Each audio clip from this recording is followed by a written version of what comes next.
베스트 복서 맥스 할로웨이의 화강암 턱은 결코 깨지지 않는다? 코너 맥그리거의 체력은 2라운드면 방전된다? 격투기 팬 여러분, 미안하지만 여러분이 알고 있는 이 상식은 완전히 멘탈이 나가버렸습니다. 실제 경기 데이터와 역학관계 속 상성을 분석해보면 전혀 다른 결론이 도출됩니다. 오늘 이 영상에서는 할로웨이의 라이트급, 웰터급 내구성과 맥그리거가 숨겨둔 비밀 병기까지 빅데이터를 기반으로 세계의 매치업을 송두리째 해부해드립니다. 채널 고정해주시기 바랍니다. 많은 이들이 할로웨이가 알도, 게이츠와 포이리의 폭탄을 견뎌냈다며 그의 무적의 턱을 찬양합니다. 하지만 라이트급이라는 물리적 체급의 한계 안에서 그의 내구성은 과대평가되어 있습니다. 실제 데이터를 볼까요? 할로웨이는 포이리의 1차전 당시 중량급 타격을 허용할 때마다 가드가 흔들리며 뒤로 밀려났고, 최근 올리베이라와의 BMF 타이틀전 마지막 10초 공방에서는 미묘하지만 그로기 상태에 몰리며 무너지기 직전에 균열을 노출했습니다. 게다가 제대로 증량을 마쳤음에도 불구하고 포이리의 2차전, 게이츠전에서는 정타를 허용하자 다운을 당하는 모습도 보여주었죠. 게이츠는 들어오는 상대에게 어퍼컷, 빠지는 상대에게 생훅이나 컬러 타이 후 훅을 날리는 선수입니다. 포이리에는 포른손이라 불리는 스위치 후 훅을 즐겨 쓰는 선수죠. 게이츠, 포이리의 공통점은 모두 거리를 벌린 상대에게 동작이 크고 길이가 짧은 훅으로 따라가는 훅잡이라는 점입니다. 그럼에도 할로웨이는 이 둘에게 공격을 허용했고 공격을 맞자 즉시 다운을 당했습니다. 라이트급의 숨은 강철 맷집이었던 에디 알바레즈를 기억하십니까? 포이리의 게이츠와 유혈이 낭자하는 진흙탕 개싸움을 벌여도 버텨내거나 오히려 승리를 거둔 알바레즈였습니다. 하지만 그 무지막지한 알바레즈조차 코너 맥그리거의 정밀한 타이밍 스트레이트 앞에서는 단 2라운드 만에 4차례나 다운당하며 완전히 멘탈이 나가버렸습니다. 포이리의 묵직한 압박형 펀치를 버텼다고 해서 맥그리거의 보이지 않는 각도에서 길게 꽂히는 송곳 카운터를 버틸 수 있다는 논리는 성립하지 않습니다. 자, 이제 격투기 전문가들 사이에서만 비밀리에 공유되던 할로웨이의 진짜 치명적인 약점을 폭로하겠습니다. 대중들은 할로웨이를 어떻게 부릅니까? 켈빈 케이터를 두들기며 I'm a 베스트 복서라고 외치던 명장면을 보며 그를 정통 인류 복서라고 찬양합니다. 미안하지만 이건 역시 대중들이 만들어낸 가공된 허상에 불과합니다. 왜냐? 이 장면은 일리아 토프리아나 과거의 코디 가브란트가 보여준 상체 움직임을 이용한 회피가 아니라 스텝을 이용한 거리 유지로 펀치를 모두 흘린 장면이었기 때문입니다. 데이터를 정밀하게 뜯어보면 할로웨이는 정통 복서와는 거리가 아주 멉니다. 사실 그의 타격 베이스는 복싱이 아니라 무에타이가 약간 가미된 전형적인 볼륨 킥복서에 가깝습니다. 이 차이가 왜 치명적일까요? 정통 인류 복싱의 핵심인 헤드 무브먼트, 즉 상체와 머리 움직임을 보십시오. 할로웨이는 대중에게 알려진 것만큼 상체 움직임이 유연하거나 뛰어난 파이터가 절대 아닙니다. 할로웨이의 경기들을 슬로우 모션으로 돌려보면 그는 슬립이나 위빙으로 주먹을 유연하게 흘리는 복싱 방어 메커니즘을 쓰지 않습니다. 실제로 할로웨이의 스탠스를 자세히 보면 상체를 꼿꼿이 세우는 동시에 무릎을 많이 구부리지 않습니다. 한마디로 머리와 상체의 위치가 언제나 정중앙 직선상에 고정되어 있다는 뜻입니다. 할로웨이의 진짜 주무기들을 보십시오. 그는 킥복싱 특유의 업라이트 스탠스를 유지한 채 앞손을 뻗어 상대의 펀치를 견제하다가 상체를 세운 채 타이밍을 빼앗는 펀치러시나 앞발 오블리크 킥을 사용합니다. 앞손이 닿지 않는 거리에서는 옥타곤을 넓게 쓰며 스탠스를 유연하게 스위칭하다가 카프킥, 바디킥, 헤드킥, 프론트킥과 같은 다채로운 킥을 쓰면서 상대에게 접근하여 펀치를 집어넣습니다. 이건 복싱이 아니라 전형적인 킥복싱의 전술 메커니즘입니다. 이런 할로웨이의 킥 전략으로 인해 상대가 멈춰서거나 거리를 좁혀야만 한다는 생각을 품고 러쉬를 걸 때 할로웨이는 기습적인 스피닝 백킥을 사용하거나 롱가드와 함께 스텝으로 빠집니다. 볼카노프스키 2차전 이후로는 발을 받고 뒷손 단타 카운터를 사용하기도 하지만 상대가 대놓고 들어오려는 경우가 아닌 이상 할로웨이는 이 패턴을 사용하는 거리에 있지 않으려 합니다. 그리고 할로웨이의 단단한 턱이 실제보다도 더 단단하게 보이는 이유가 바로 여기 있습니다. 화끈한 난타전을 좋아하는 할로웨이이기에 펀치거리를 선호할 것 같지만 할로웨이는 애초에 펀치 정타를 허용하는 거리에 서 있지 않기 때문에 대부분의 펀치를 흘리거나 정타로 맞지 않는 거죠. 할로웨이 최고 명장면인 케이터전의 노룩 회피는 이러한 할로웨이의 플레이가 완전히 빛을 발한 장면이었습니다. 사실 할로웨이는 베스트 복서가 아니라 탑클래스 킥복서였던 겁니다. 자, 이제 격투기 커뮤니티에서 거의 종교처럼 굳어진 가장 거대한 가짜뉴스를 박살낼 시간입니다. 바로 코너 맥그리거는 2라운드만 지나면 숨이 넘어가서 방전되는 조기 방전형 파이터라는 프레임입니다. 여러분, 정말 맥그리거의 카디오가 하급일까요? 미안하지만 진짜 격투기 데이터는 완전히 정반대의 사실을 말하고 있습니다. 대중들이 네이트 디아즈 1차전이나 포이리의 전의 단편적인 모습만 보고 체력이 약하다고 비웃을 때 진짜 전문가들은 맥그리거가 보여준 상급의 지구력과 위기 극복 능력을 인정했습니다. 그 증거를 지금부터 하나씩 털어드리겠습니다. 첫 번째 증거, 네이트 디아즈 2차전입니다. 디아즈가 어떤 파이터입니까? UFC 역사상 좀비 같은 맷집과 무한 체력의 압박으로 상대를 질식시키는 좀비 복싱의 장인입니다. 젊은 시절에 디아즈를 잡아낸 안요스와 벤슨 앤더슨은 레그킥과 강력한 태클 및 포지셔닝으로 그를 잠식했습니다. 그러나 레그킥 옵션과 안정적인 포지셔닝을 주무기로 사용하지 않는 선수들에게 디아즈는 매우 까다로운 상대였습니다. 공무원 세로니와 라이트급 최속의 사나이 마이클 존슨은 스탠딩 싸움을 이어나가며 나쁘지 않은 모습을 보였지만 결국 잠식당했고, 강력한 레슬러 그레이 메이나드는 태클을 걸고도 포지셔닝 과정에서 체력이 갈려나갔고 결국 굴욕적인 스탠딩 KO 패배를 경험했죠. 그런 디아즈를 상대로 맥그리거는 5라운드 지옥의 혈전을 벌였습니다. 2라운드 중반부터 맥그리거의 페이스가 낮아졌을 뿐 아니라 다리에도 문제가 발생하면서 둘의 거리가 좁혀졌고, 그 결과 2라운드 후반에 디아즈의 킥캐치와 함께 맥그리거의 거리가 깨지며 그는 위기를 맞이했죠.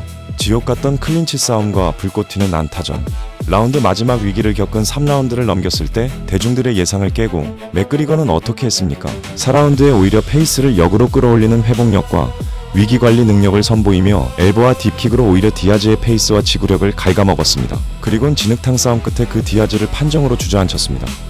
평소보다 2체급 위에서 웰터급 사이즈의 카디오 머신 디아즈를 상대로 제대로 된 증량도 없이 이런 싸움을 벌인다는 건 준수한 카디오와 탑클래스의 정신력이 아니라면 절대로 불가능한 영역입니다. 두 번째 증거는 바로 하빕 누르마고메도프 전입니다. 무패의 전설 하빕은 전세계 라이트급 파이터들을 레슬링 지옥에 가두고 영혼까지 갉아먹는 압박의 신이었습니다. 맥그리거 역시 1라운드의 좋은 대처에도 불구하고 2라운드의 태클 페인트에 이은 큰 펀치를 허용한 후 내내 하위 포지션에 깔려 끔찍한 파운딩을 버텨내야 했습니다. 일반적인 파이터라면 2라운드가 끝났을 때 이미 산소 마스크를 써야 할 정도로 체력이 고갈되는 지옥의 상황이었습니다. 실제로 에드손 바르보자, 마이클 존슨, 더스틴 포이리의 경우 2라운드에 벌써 저항이 안 되는 상황에 처했죠. 하지만 3라운드, 맥그리거가 어떤 모습을 보여줬는지 기억하십니까? 놀랍게도 정신력을 발휘해 하빕의 모든 테이크다운 시도를 완벽하게 방어해냈고 오히려 스탠딩 타격에서 하빕을 두들겼습니다. 이 3라운드는 하빕 누르마고메도프라는 괴물의 커리어 역사상 최초이자 마지막으로 상대에게 빼앗긴 공식 라운드 패배였습니다. 물론 누가 봐도 추한 반칙을 덜어한 건 사실입니다. 그러나 라이트급 역사상 가장 혹독한 그라운드 압박을 견디고도 라운드를 따내는 파이터에게 지구력이 약점이라 조롱하는 것이 과연 타당한 분석일까요? 특히 당시 맥그리거는 자기 관리를 거의 갖다 버린 상황이었습니다. 한마디로 맥그리거의 지구력 문제는 자신보다 상당히 큰 상대와의 싸움에서 전략 유지를 위해 중앙을 점유하고 경기를 끌고 가려다 보니 발생한 일시적 소진 상태가 과장된 허상이라는 말입니다. 그가 가진 신체 본연의 지구력과 맷집, 그리고 위기 상황에서의 회복력은 이미 챔피언십 레벨에서 검증이 끝난 상태입니다. 체력과 압박에서 최상급인 디아즈와 하빕을 상대로 진흙탕 싸움을 증명해낸 맥그리거가 과연 라운드가 길어진다고 해서 할로웨이의 완력과 볼륨 펀치에 질에 겁을 먹고 방전될까요? 절대 아닙니다. 맥그리거는 할로웨이의 공세를 받아내고도 남을 단단한 내구성과 후반 체력적 자원을 이미 보유하고 있습니다. 지구력이라는 허상에 갇혀 맥그리거를 만만하게 보는 순간 할로웨이를 기다리는 건 패배뿐일 겁니다. 할로웨이가 게이츠전에서 각을 먹고 정면 러쉬를 감행해 성공했던 이유, 그것은 스탠스와 카운터 성향의 차이 때문이었습니다. 먼저 게이츠와 할로웨이는 동일한 오소독스 스탠스였습니다. 게이츠는 사정거리 안에서 강력한 어퍼컷 카운터를 즐겨 쓰는데 이는 상체가 정면에 고정된 상태의 궤적입니다. 그렇기에 할로웨이가 측면으로 각을 좁히며 들어왔을 때 게이츠의 어퍼컷을 흘려보내고 볼륨 펀치를 폭격할 수 있었던 것입니다. 또 어퍼컷 카운터의 경우 신장이 더 크고 업라이트 스탠스를 유지하는 할로웨이를 상대로 적중시키기 매우 어렵습니다. 게다가 게이츠는 상대를 포켓 안으로 끌어들이기 위해 정교한 미끼를 던지기보다 묵직하고 궤적이 큰 카프킥이나 레그킥을 후립니다. 말 그대로 너가 먼저 들어오지 않으면 넌 킥에 뒤진다 스타일인 셈이죠. 게이츠의 이런 근접 유도는 킥싸움 이해도가 자신보다 좋고 더 긴데다 자신의 킥 타이밍에 펀치 카운터를 집어넣을 수 있는 선수에게는 완전히 무력화되는 경향이 있습니다. 올리베이라와 할로웨이가 대표 사례이죠. 이런 약점을 보완하기 위해 게이츠는 상대가 가만히 서서 펀치 카운터 타이밍을 잡지 못하도록 헤드킥이라는 무기를 장착했지만 더 길고 더 다양한 킥을 쓰는 할로웨이에겐 큰 위협이 되지 못했죠. 하지만 맥그리거는 완전히 다릅니다. 맥그리거는 오픈 스탠스인 사우스포입니다. 할로웨이가 앞선 싸움을 걸며 펀치러시로 들어오는 전진 직선상에 이미 맥그리거의 강력한 왼손 스트레이트 궤적이 일직선으로 정렬되어 있습니다. 결정적으로 제자리에서 카운터를 치는 게이츠와 달리 맥그리거는 상체를 뒤로 제끼며 뒤로 빠지는 슬립앤백 스텝의 장인입니다. 게다가 대놓고 트럭킥을 갈겨 자신의 펀치 포켓으로 상대를 끌어들이는 게이츠와 달리 맥그리거는 끈질긴 앞손 싸움과 길쭉하고 회수가 빠른 잽과 뒷손 스트레이트로 상대를 자신의 펀치 포켓 안에 끌어들이는 낚시꾼입니다. 고로 할로웨이가 맥그리거의 펀치 타이밍에 러쉬를 걸어도 맥그리거는 이미 첫 펀치를 제대로 적중시키고 주먹을 회수했을 겁니다. 할로웨이의 흔들린 시야로 인해 맥그리거의 공격 타이밍을 읽고 들어가는 할로웨이의 펀치러쉬는 허공을 가를 것이고 모멘텀이 약해지는 타이밍에 정확한 스팟 카운터가 앞면에 직격하게 될 것입니다. 여기서 끝이 아닙니다. 이 경기를 단숨에 끝장낼 맥그리거의 진짜 비밀병기는 바로 레벨 체인지 후 타이밍 태클입니다. 대중은 맥그리거를 인류 타격가로만 기억하지만 이미 2013년 할로웨이와의 1차전 당시 전방 십자인대가 파열되는 부상 속에서도 테이크다운을 사회나 성공시키며 할로웨이를 그라운드에서 유린했던 전적이 있습니다. 고로 경기 양상 예측은 이렇습니다. 화력 교환에서 앞서는 맥그리거가 거대한 공격을 사용하여 옥타곤 중앙을 선점합니다. 그리고는 반대 스탠스인 둘은 앞선으로 손싸움을 하며 맥그리거는 압박을, 할로웨이는 탈압박과 킥과 펀치로 역습을 시도합니다. 그리고 이 과정에서 맥그리거가 강력한 왼손 스트레이트 단타를 적중시켜 할로웨이를 자극합니다. 정타를 허용하면 그 타이밍에 타고 들어가 직선 러쉬를 감행하는 할로웨이의 성향을 역이용하는 것입니다. 할로웨이의 체중과 모멘텀이 앞으로 쏠리는 그 정점의 순간 맥그리거는 순식간에 자세를 낮춰 할로웨이의 골반 밑으로 파고들 것입니다. 상대의 전진 스피드를 그대로 이용한 이 타이밍 태클은 할로웨이의 케이지를 활용한 디펜스 시스템을 완전히 무력화시키며 그를 옥타곤 바닥에 맺히게 될 것입니다. 탑 포지션을 점유하는 순간 맥그리거는 흔히 사람들에게 알려진 지구력 이슈의 발생을 방지할 수 있으며 하위에서 잠식당한 할로웨이는 일어난 뒤에도 태클을 의식하느라 가드가 내려갈 수밖에 없습니다. 이는 맥그리거의 뒷손 명중률을 폭발시키는 촉매제가 됩니다. 그렇다면 할로웨이에게는 승리할 방법이 전혀 없을까요? 이론적으로는 존재합니다.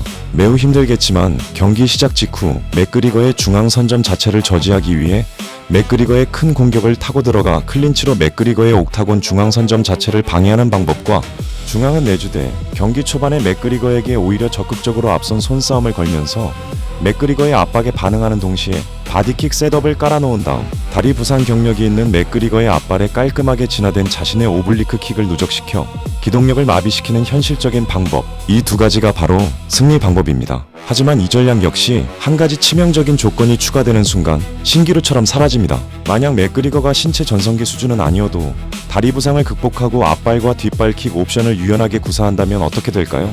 맥그리거가 리버킥과 딥킥, 헤드킥, 그리고 마찬가지로 앞발 오블리크 킥을 시전하기 시작하면 킥 거리에서도 할로웨이는 주도권을 줄 수 없게 됩니다. 이렇게 되는 경우 스탠딩에서 펀치와 킥 두 가지 옵션을 쥐고 압박하는 맥그리거와 달리 할로웨이는 킥 옵션만을 가지고 압박을 벗어나야만 하는 상황에 처하게 됩니다.